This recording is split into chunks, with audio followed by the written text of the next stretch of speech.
Childhood Circles by Dr. Alon Giladi. Rebellion and Innocence. Violence accompanied me in kindergarten, elementary school, and high school. In the 9th grade, I was again the chairman of the committee and also the best student. Since the year before, I had started taking a preventive medicine for the disease, and also a medicine that immediately relieved the severity of the attacks. I had the opportunity to do sports for the first time.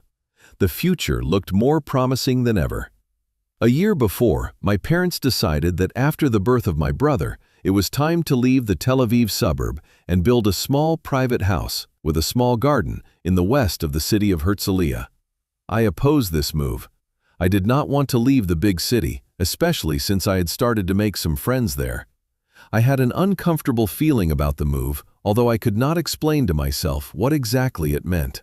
In any case, my voice was not counted in those days, and it was difficult for my parents to resist the possibility of moving from a relatively small apartment on the 4th floor, without an elevator, with 3 children, to a spacious 2-story house with a garden and windows overlooking the relatively open fields and the train.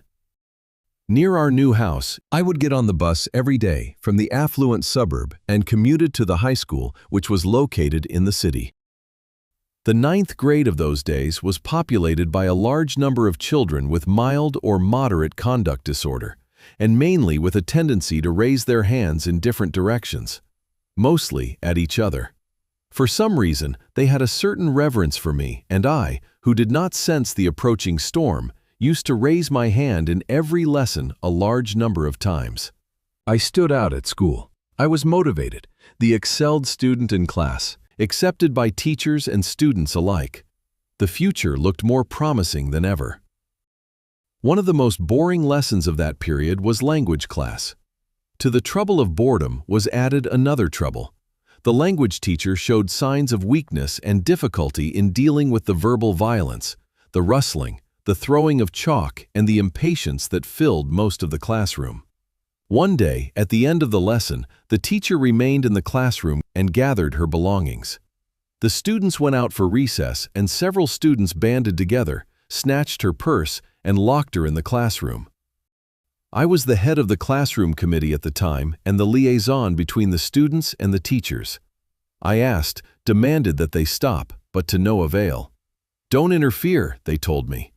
Without a second thought, I ran to my homeroom teacher in the staff room and called her. We released the language teacher, and we returned her purse. We did the right and expected thing.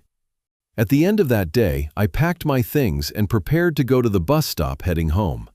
Out of the corner of my eye, I noticed a strange behavior from some of the students toward me.